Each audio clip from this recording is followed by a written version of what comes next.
and welcome everyone. Before we begin, I just want to say we have a wonderful panel this afternoon. Unfortunately, Governor Polis is not going to be able to join us for this session. He is in Denver celebrating the Avalanche Stanley Cup win, which is very exciting. And hopefully he will be able to join us at the festival later this afternoon. My name is Kate Jaffe. I'm the Assistant Director for Climate and Environment with the Aspen Institute's Energy and Environment Program. Our program works to move people, organizations, and governments toward climate action. I was personally born and raised in Colorado, which is a statement of great privilege and fortune, but it also comes with the misfortune of understanding firsthand the devastating impacts of wildfires. I have friends that have lost homes in the Waldo Canyon fire, the Black Forest fire, most recently the Marshall fire, and have seen firsthand the intensifying effects. Last year in the United States alone, 10 million acres of land burned with $20 billion of damage, 17,000 structures were lost, and at least 46 lives. Today we are at a critical point, which is why the Aspen Institute has joined in partnership with the Nature Conservancy to work towards addressing the increasing and intensifying wildfires. Together, along with stakeholders across the Western United States, the Nature Conservancy and the Aspen Institute are going to develop a policy roadmap aimed at developing some of the solutions to this crisis, with a specific attention paid to the vulnerable communities. As we know, not everybody is impacted equally. Today, we will hear about some of those solutions and examples for how states and communities can respond. And with that, it's my pleasure to turn it over to Carlos Fernandez, the Colorado State Director of the Nature Conservancy. Thank you, thank you, thank you. Can you all hear okay? Yes. Okay, thank you so much. Well, welcome, good afternoon. It's such a pleasure to be with all of you here today. It is my honor to be able to moderate this panel. I will tell you, we're going to learn a lot. As Kate mentioned, my name is Carlos Fernández. I'm the Colorado State Director for the Nature Conservancy. We have been in the state for over 56 years. We have been able to conserve 1.5 million acres of land, 1,500 miles of river. For those of you that live in the Roaring Fork Valley and enjoy the North Star Preserve, that was one of the acquisitions we did several years ago. We don't manage that anymore. But my encouragement for all of you living in this area, visiting the Roaring Fork Valley, is please go outside. There are plenty of opportunities. Many people come to the valley, attend the Aspen Ideas session, and then leave without actually enjoying the amazing Roaring Fork Valley. If you have a chance to do a bird walk, if you have a chance to go for a hike or see a burn scar, please do that. We are in one of the most beautiful valleys in the state of Colorado, and what we're going to be discussing with you today has a lot of connections to that hike or walk that you did or you're about to do. So, Taming Fire is the title of our panel today.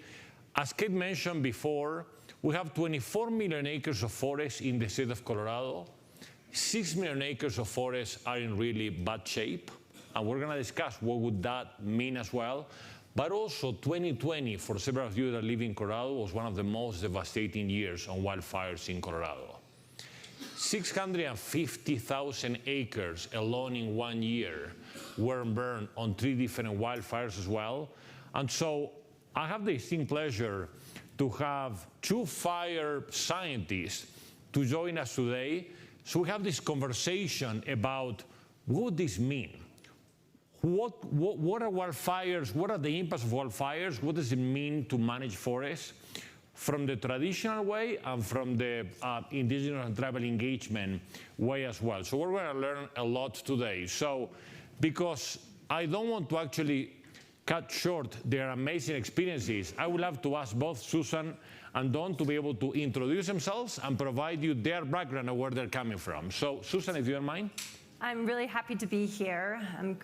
Greetings from Eastern Washington State, where I come from. I come from fire country, and so coming to this landscape, I absolutely want to echo what Carlos said in terms of getting out and just appreciating this landscape for what it is right now. And when I look at this landscape, I think about fire for sure.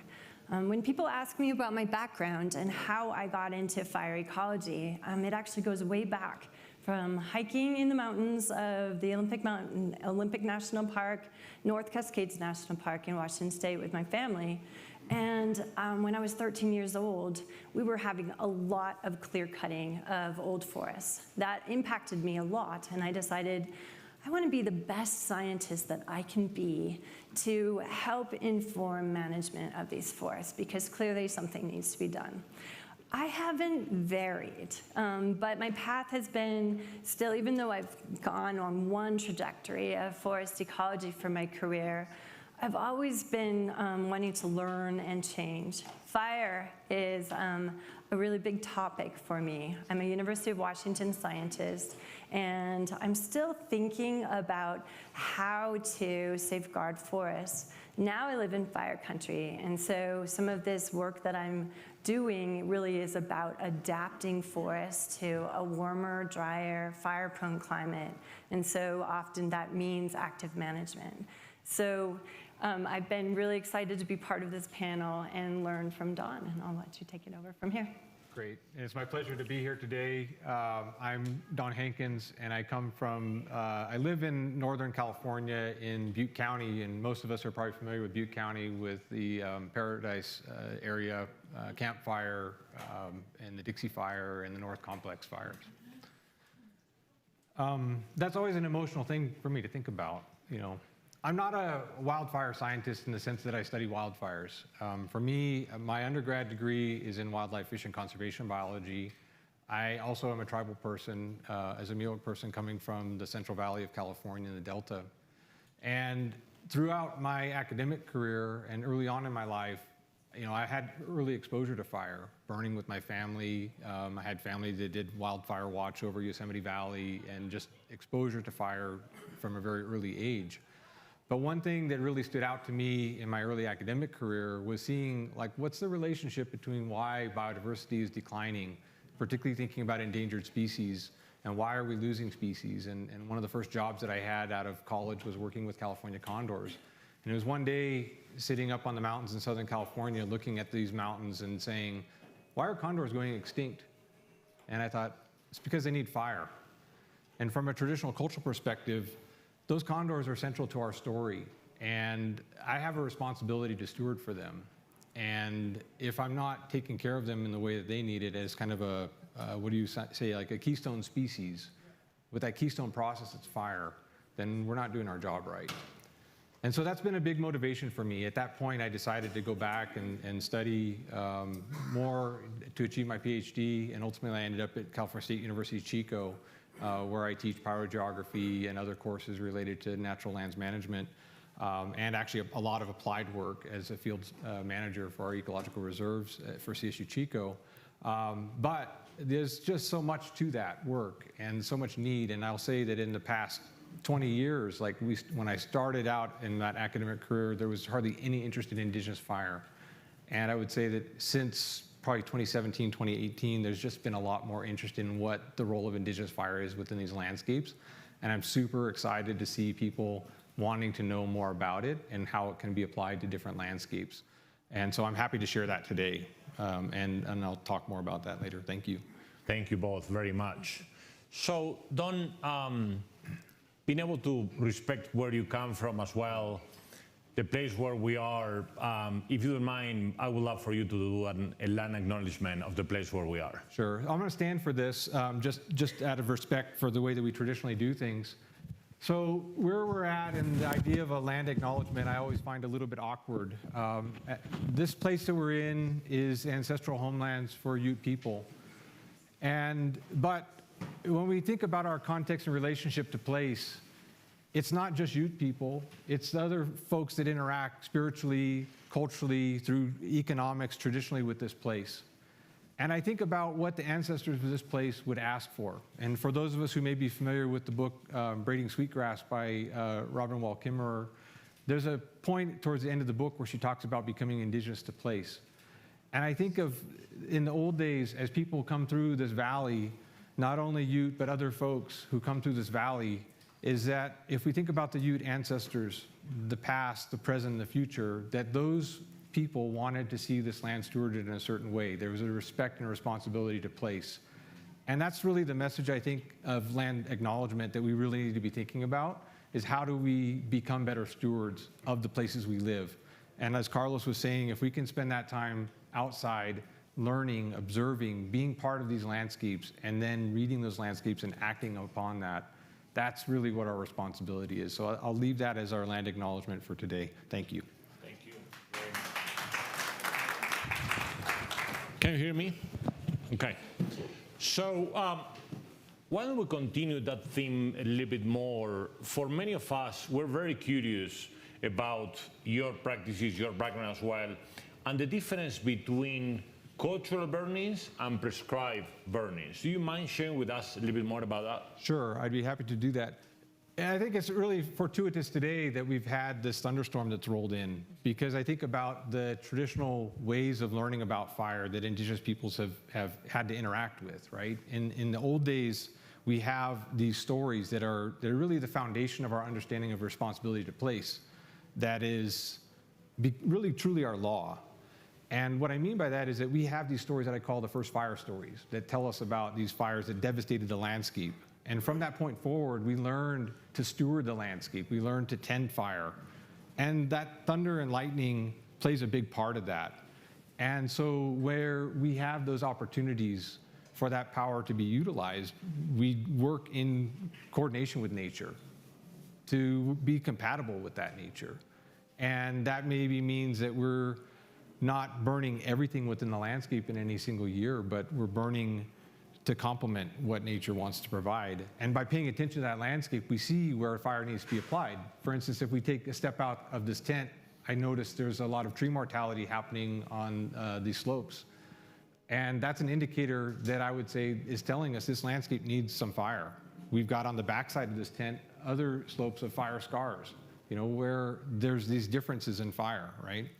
So where indigenous fire is unique is that indigenous fire is ultimately tied to culture. It is what supports our material culture, our economy, and the sustainability of the landscape itself. You know, so if we put it in the context of this meadow, how was it traditionally stewarded? Why was it traditionally stewarded? Are people gathering yampa? Are they gathering certain medicinal food plants, fiber plants, et cetera? All of those things are here. And for those very reasons, that is why people burn. The one very basic reason for burning is to mitigate for fires, right? So we burn traditionally around our home sites to protect those places, to minimize that lightning fire from coming in and burning us down under a wind event. And we know about those winds and those sorts of things. So indigenous fire is unique in that way. It's ecocultural, and it's based on our traditional law and our responsibilities to place. But it's also multi-generational. So when I mentioned to you that I've been burning from a very early age, that is something that's very unique to tribal cultures, I think. And it's not something that needs to be unique to tribal cultures, but if we think about that in relationship to, say, prescribed fire, we can send people to a course through the National Wildland Coordinating Group coursework to become a basic wildland firefighter. You can sit in a course, you can take my college class, and that's not going to get you to understanding what cultural fire is. To have cultural fire, it is to be rooted in that practice as a weaver, as a hunter, as a fisher, or whatever it is that you're doing. That is really the root of it. And so, you know, that's I would say that's the basis of the foundation of what indigenous fire is. Thank you very much. Thank you. Susan, we are seeing, as we described before, that wildfires are getting larger, warmer, hotter, more intense. You know, can you talk to us and share with us kind of the importance of forest management and what is the connection between forest management and wildfires? Absolutely. So coming back to a place-based, I live in north central Washington state. And in my region, I just did a study of the last 20 years of fire. Fire has been coming back to our landscapes after about an 80 to 100-year hiatus. These fires have now burned over 70% of our forests where I live. So it's a big deal. And I find myself as a fire ecologist surrounded by a community of fire experts. People come up to me and they say, Susan, it's pretty dry winter. We don't have very much snowpack. And it's getting windier in the springtime. And what you think about this fire season, I think it's setting up for something kind of bad. I wonder about that dry lightning possibility. And so some of the factors that Dawn mentioned are absolutely in play in our conversation within the community. My community of fire experts knows across the political spectrum that our fire seasons have gotten much longer, easily 4 to 6 weeks longer. And that means that the odds of having the confluence of dry fuels under warmer, drier climate and lightning and stronger winds means for potentially explosive fire. We hear that a lot in the media too. We see that in the New York Times, Washington Post, LA Times. Climate change is getting worse and wildfire seasons are getting worse, including choking smoke, as I know you've experienced in Colorado and we've shared in California and Washington. One of the tricky things that I find with my career is that it's not just about climate change. In fact, one of our colleagues just actually estimated that perhaps 20% of what we're seeing right now is about these warmer, drier climates, but a lot of it has to do with fuels. So I'm just going to say that fuels, by their nature, are defined as potential energy. And then so it's live and dead vegetation on the forest floor, in the shrubs, the grasses, downed wood, small trees, medium-sized trees, and large trees. In the absence of fire, in the absence of indigenous burning in many of these landscapes, forests have enjoyed a time of record infilling. So at any one place on a landscape, we see that trees are more crowded, more susceptible to insect and disease and drought mortality, and certainly more susceptible to a fire starting first in the grasses or in the shrubs or in the fine wood and litter, but very easily laddering through those small and medium trees into a conflagration of very big fire. And so as a scientist, I've been studying along with many of my colleagues that what we're seeing in my landscape in north central Washington is shared throughout a lot of the Western North America right now. We don't just have a climate crisis, and I'm not minimizing that. It keeps me up at night. But we also have a fuels crisis. And so our management challenge is also a societal challenge. How do we actually reduce those fuels? How do we restore forest ecosystems to be healthier, have better wildlife habitat, and also not support those conflagrations that are so hard to live with? Thank you, Susan. Don, are you seeing the same in your landscape as well? Go ahead. Absolutely, and I would just say, one thing, Susan, when you introduce yourself, and I guess myself also saying we're from fire country, really, it's everywhere. It's not just the forest, it's the grasslands, it's the wetlands, it's all these places. And where we haven't put fire in such a long time, in many of these places, they're frequent fire landscapes. And so when we haven't applied fire because of fire suppression policies, particularly in the Western US, not so much in the Southeast, but in the Western US, we've created this deficit of fire. It's become more pronounced in the forested environments, but that accumulation of fuels is really fundamental to that. Paying attention to your climate is also really important, and noticing those shifts and seeing those indicators is really important for how you decide when and how to put fire into a certain place. As a practitioner, I look at the birds, I look at the flowering sequences of different plants and insects and all these different things to help me formulate and understand when and how should fire be in a place. But ultimately, it's the fuels. If there's no fuels, there's no fire. And even if you live in a very wet place that's wet now, at some point, if you have drought and things dry out enough, you also will have fire. So it's not just something that's unique to us. Thinking about the smoke aspect, that's another big piece. In California, I think one of our new exports is smoke, unfortunately. But we are working very hard to navigate that so that we can start to put fire back into places so that folks in New York City and New Orleans and other places are not experiencing the smoke from us, and we're minimizing that export as well. I'm asking now the other side of the coin of that question, which is sometimes I hear people telling me, Carlos, why don't you just, you and all the people working on conservation, why don't you just let fires go and let's just let nature bring back those wildfires and bring those, why do we need to do a proactive forest management? So I would love to get your thoughts. I'm very intrigued about that. Right. Do you want to take that first, or?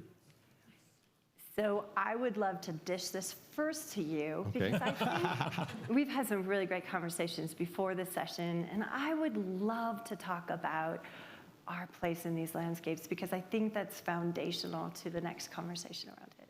Yeah, well, I think in terms of the situation with wildfire, and I guess I alluded to this in my beginning by talking about traditional law and the way that Indigenous people see this, is that our ancestors have lived with wildfire. We've been devastated by it to the point where the landscape becomes uninhabitable.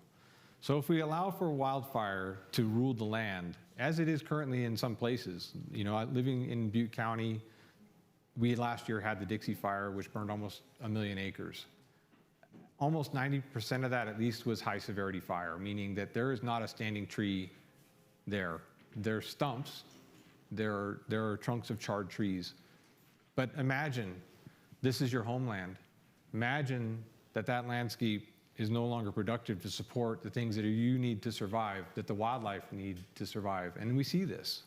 We see, and I forget, I was just talking to some folks from the Forest Service, and a lot of that land was Forest Service land, that something like 11 spotted owl habitat areas burned at high severity. So if we're not working to conserve those places and we allow for wildfires to take place in that high severity context, we're not achieving anything positive. These now will be type converted. They're going to be shrub fields. It's going to take a long time for them to return. And so from that cultural perspective, I think one, you know, we're losing the places that are familiar to us, and we're all susceptible to this idea of solastalgia, the impact of environmental grief that happens because we lose our forest, those things that are familiar to us. For those of you who live in Aspen or these areas around here, and you love your forest, and it burns down, what's that do for you?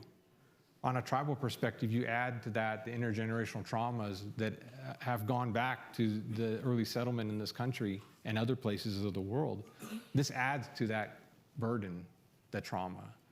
And so not only on that social level, but the ecological scale, I think we need to really be paying attention to it, because we are at such a critical time for the stewardship of our landscapes that if we're not actively stewarding again, then we're losing a lot more, and that loss is going to not only impact that ecology, but it's going to impact us too.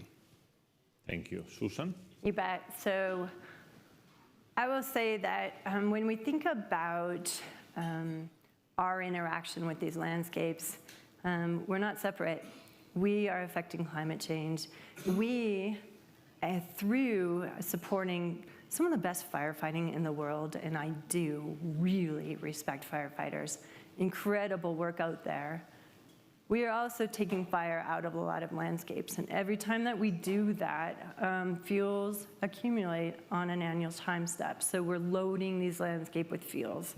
And so to think that we are not part of the fire regime, so the frequency and the severity and the effects of these fires, is not being truthful to ourselves. We're already part of this. We're already affecting great change out there in the landscapes. And so I see this in two ways. One is that as a fire ecologist, I want to raise Indigenous voices and support revitalization of cultural burning practices. I'm passionate about it. And I think that as a person that lives in rural Eastern Washington State, I'm very interested in talking with my community about proactive use of several tools in our toolbox, and I think of those as tools. One is that many of our forests are not durable to drought even, so they're too dense. They have a lot of trees that if we just asked wildfires to do the work, as Dawn mentioned, they're not doing the work we want them to. So many of these fires are high severity, meaning that most of the trees are killed. And conifers, at least, need to come back as seeds, often under much warmer and drier, hotter summers with episodic drought. it's very difficult for sometimes trees to get a root hold. And so especially with some of the trees that are built to last fire, I'm very much in support of thinning them through mechanical means so that ponderosa pine, western larch, Douglas fir, these are the trees in my landscape, that are built to last have a better chance because there's less fuel all around them. And they're also much less likely to be attacked by insects, disease, and drought. So go ahead. I was just going to add one more thing, and that is there an opportunity for wildfire to occur within the landscape? It certainly does exist, but we need to be thinking about the context of where and that sort of thing. And so when we're envisioning fire back into a landscape, in California, we just, this past spring, released a state plan, a strategic plan around fire, which includes, its general titles, beneficial use of fire. Mm-hmm. So it talks about cultural burning, it talks about prescribed burning, and opportunities for using wildland fire, so to say, let it burn, although that's not the term we use, but that's what a lot of people... I'm just going to back up and say that there is not a good term for this. There's not. Basically lightning strikes, unplanned ignitions that are managed for resource benefit. I call them... you know how Prince went through the artist who was formerly known as Prince? These are the fires formerly known as Prince because they don't have a great name. Right. Go ahead. They don't have a good name. But I'll just give a point. There may be good environmental conditions where you have a lightning strike and the fire starts and you're having really good fire effects that are achieving good ecological and cultural outcomes within the landscape. And so under those conditions, particularly if they're early enough in the season, you can define where that's going to happen and where it works. And I'll give an example where last June, in the canyon near our home, there was a lightning bust that came through, and the next day there was a column that came up, and I went out and helped our CAL FIRE unit locate the fire, and actually was the first person on the ground to actually start cutting line around it.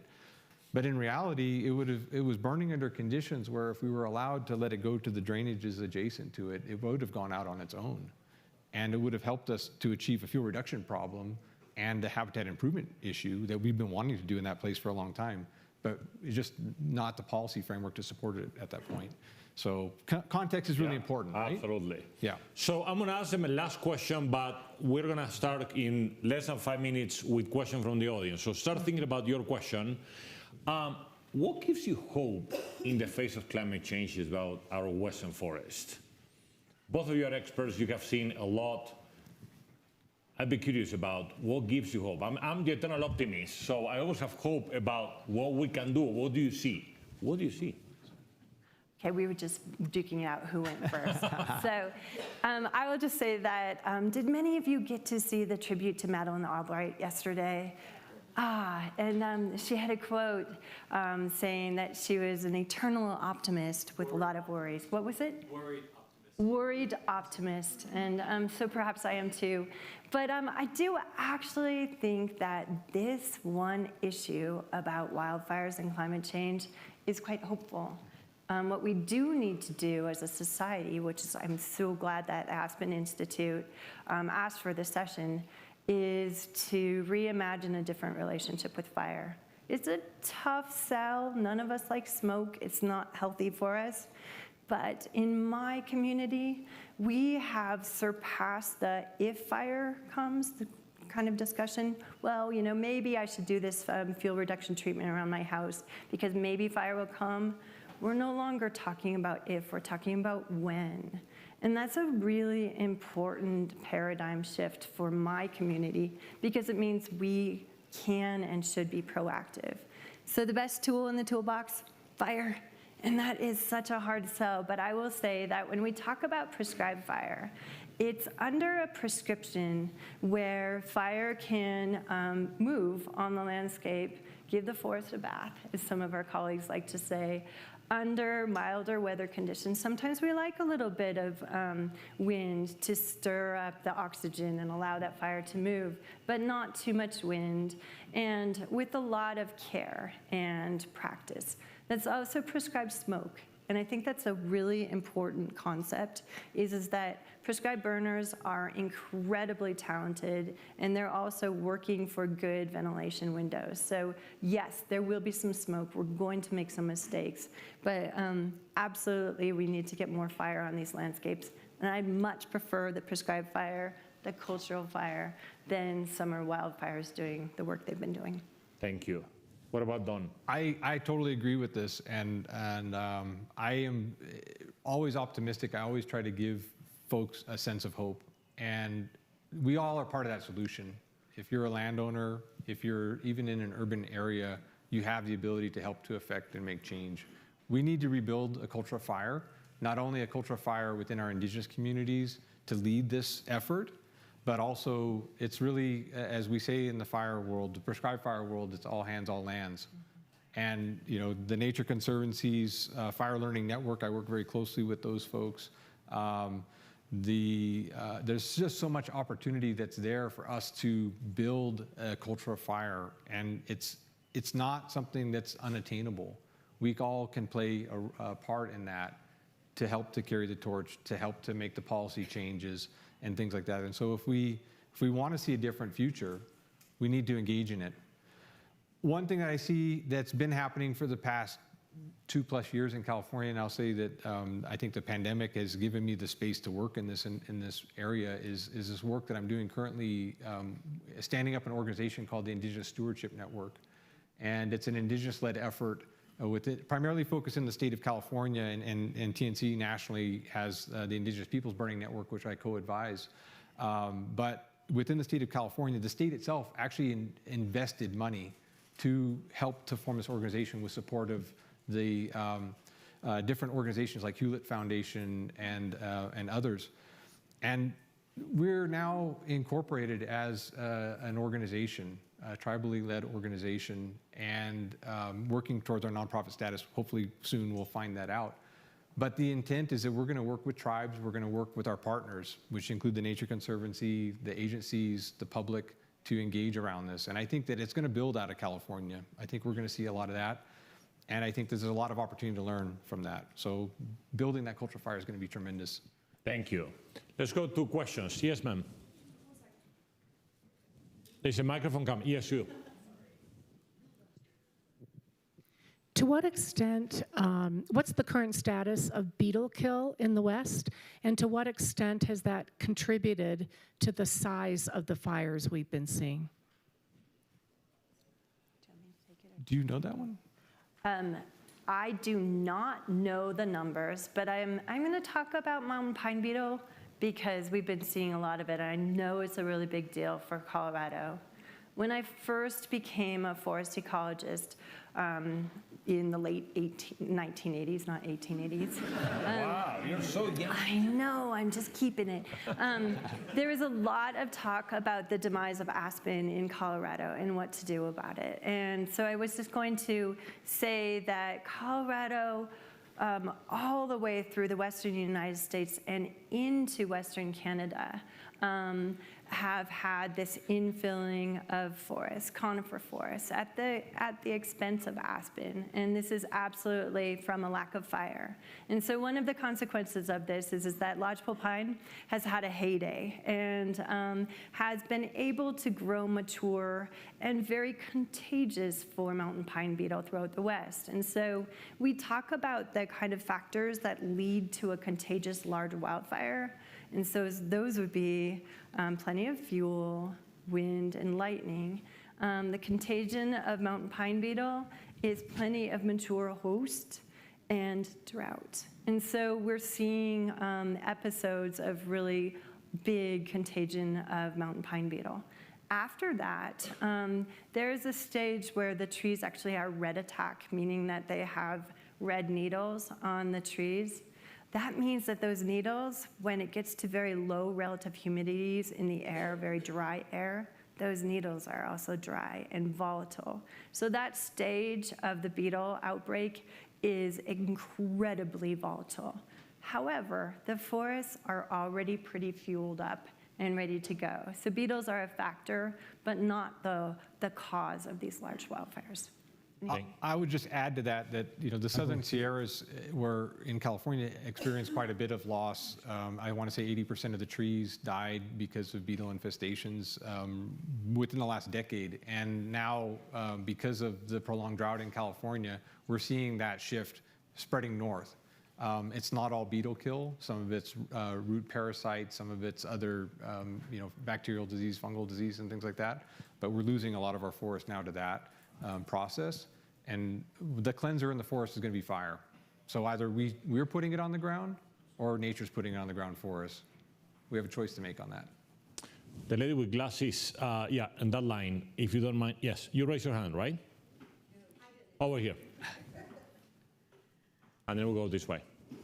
So I lived in Florida for about 30 years, where a lot of the ecosystems are fire dependent, and because it's such a densely populated state, a lot of the fires are obviously managed by scientists or by fire managers as opposed to letting wildfires roar. And the people that do these burns have to take into consideration not only the ideal conditions for the fire, but also all the social considerations. As I'm a conservation biologist and environmental educator, and part of my role was to work with communities to educate them about why we were burning, why fires were important. Having said that, I saw a lot of really bad fires, a lot of fires out of control, a lot of areas that were the conditions, because they were trying to handle both things at the same time, were completely wrong. And as a conservation biologist, the other thing I had a problem with was the way the fires were conducted, because fire managers are mostly foresters or people who think about fire. I thought about wildlife. And I'm wondering if you have any words of wisdom as to how, and so much so the fires were so out of control that they went from being called control burns to prescribed burns. So I wonder if you have any words of wisdom as how these fires could be conducted in a way that they don't so terribly impact the wildlife that is contained within these areas that are being burned. I appreciate that question. And in fact, in California, in working with the Nature Conservancy, we have the Prescribed Fire Training Exchange. TREX is the acronym that it goes by. And this past season, I was able to work with our local group around TREX to do more culturally informed prescribed burning. So it's not to say that it's totally indigenous-led, but what we're doing is trying to educate burners, particularly folks who are learning to be prescribed burners, to do more ecologically and culturally based burning. So rather than going out and thinking, we're just going to burn for fuel reduction, we're gonna burn because we want to increase the number of native plants and butterflies and all these different things in the landscape. And if the window's not there, the window's not there, we're not gonna burn.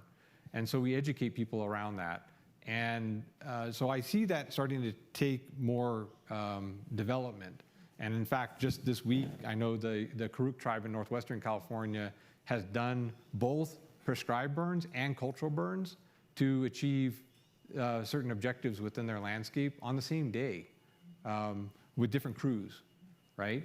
But you can't necessarily teach people to be cultural burners, right? You can teach them to do something in a way and be more mindful of their landscape. I think the bottom line is we all need to be paying attention to our landscapes. And if you're burning in the southeast or the southwest or wherever, knowing that landscape, knowing the ecology of place is fundamental to that application. I'd like to just say one thing, which is that we tend to veer away from the term controlled burn because we are hedging our bets. So they're well planned, they're under prescription, and at least on federal lands in the United States, 0.3% of them jump containment lines. That's an incredibly great grade. And so I don't want to say that they're all perfect at all. Fire is sometimes a blunt tool, but a very necessary one, and we have some incredible burners out there. Yeah. Thank you. The gentleman over there with the microphone, and then I'll come back to you. Thanks. I want to actually build off some of the language stuff you just mentioned. I work at a program at Aspen that focuses on equitable rural prosperity, and we're doing a lot of work at trying to help rural communities how to do development differently. And in the relationship to forests, there's generally sort of two approaches, either as a sort of timber industry, which doesn't, managing forests is seen as like and sort of like from a more exploitation range versus the more affluent rural forest approach, which is you just want it naturally pristine and people don't want to see any sort of management of it from a fire perspective. So I'm curious how, if you all have advice on how to help rural communities in particular have these conversations to do the better thing that doesn't feel like it's a taking away or restricting their economic opportunities or creating the sense of interdependence like across this valley where Aspen sort of has one view of the forest, whereas Parachute and Rifle may have a very different view of the forest as an economic resource. That's a great question. I like the idea of trying to make it so that you can achieve both, right? You can have the economic development side of it. You can have the ecology of it. One thing I think that a lot of folks who move to what we call the wildland-urban interface, the WUI, have this idea that they need to live in this dense forest. And that's not really a natural state. It's a state of not having fire within that landscape. And so when you live in a place like that, you have to know that fire is going to be there. So we have to steward those landscapes either with mechanical treatments or other treatments. I like fire. I mean, fire is the best tool, so to speak, that we could be using because we know we can achieve very good ecological objectives out of it. And so if we can educate people to understand that, then maybe it's not so much about the timber value, but maybe it's the other values, the aesthetics, the the wildlife viewing opportunities and things like that. Your watershed, the watershed health are all things that I don't like the idea of valuing these things, but if you put that in kind of that context, maybe that's the selling point for it. Susan, do you have ideas on that? Very quickly, I know a lot of people have questions, so I'll be brief. Celebrating successes from other communities that already have a culture of fire, I think, is critical. One of those I just visited in Kimberley, BC.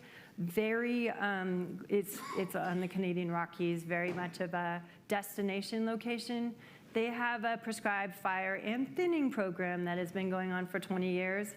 At this point, some of the neighborhoods with many second homers are actually asking, when are you going to come and do the prescribed fire next to us? There's become a comfort with it. And so I think there are some crossing the aisle conversations that can be had within communities. Yeah. Being realistic, there are a lot of financial and social barriers to forest management. In the West and all over the country, our forests are, as you say, overgrown to a point that 80% of our fires are being caused by this growth. What is the actual path forward for forest management where we are thinning the forests, as you say, and how is the government going to find the resources and the people to thin the millions of acres that we have that are overgrown? I can start on it. So in one, I don't think the government is going to be our solution.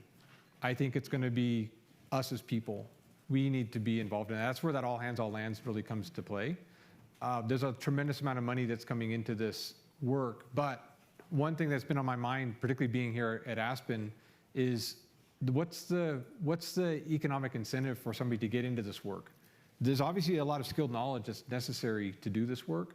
So if you want to do it right, you've got to pay people a decent wage to do that work. We're not talking minimum wage to do that work. So are we going to value that work in the same line as high tech? And I think that's something we need to be really addressing.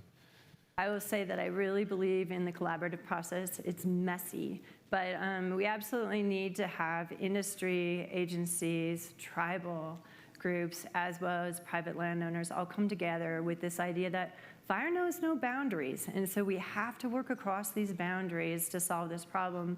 We need infrastructure. So many of our Western communities lost their small mills, and it kills me when I see really great Douglas fir heading all the way over the mountains towards the Seattle area for a mill. We really need some investment, long-term investment. Collaboratives can get there because it brings everyone to the table. There's going to be one last question here because of time, but both of you, please think about one last departing thought. Yes, please, sir. Thank you all for being here. I appreciate it. I want to go back to something you said, Susan, about it's not a matter of if, it's when. And I have a question and maybe an observation of my own. I've been in the fire department service for over 32 years, and just recently I was in a fire over in Eagle called the Sylvan Fire. And what I watched there was amazing, and I have some video of it, but fires used to slow down when they hit aspen trees. They don't do that anymore. They blow through them like they're matchsticks. And that's something, many years ago, my first wildfire was the Storm King fire back in 1994. And things have changed. Things are hotter, things get worse. But I'm part of a group over here called the Mountain Area Mutual Aid, where fire departments come together and help each other when these things happen. But we've always kind of said that Colorado is about 10 years behind California. Would you say we've caught up? You're working on it, but no, California is epic right now. And so thanks for that observation. I'll just very quickly say that I hear you about aspen.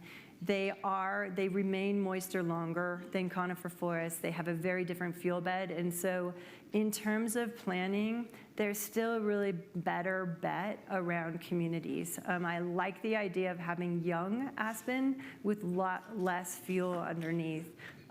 So anyway, we could talk about that later. But changing these fuels, thinking about patchworks of shrublands, grassland, different age forests, different forest types, oak woodlands, aspen, that's going to be part of resilient landscapes and communities. And I think I'll stop there. That's my parting word. Thank you. Don? I would just say, again, to reiterate, we're all part of that solution. And if you are not physically able to get out and be a steward in the landscape, find a way to support stewards within that landscape. In California, we did a poll of folks, practitioners, indigenous practitioners. 3 things that stood up for us as issues: policy, funding, and education. The education piece is one we're working on right now to bring it back. So, if you can find ways of supporting that kind of work in any community, that's really going to be critical. So thanks for your time. I really appreciate everybody coming out today. Please join me in thanking them. Thank you so much. Thank you.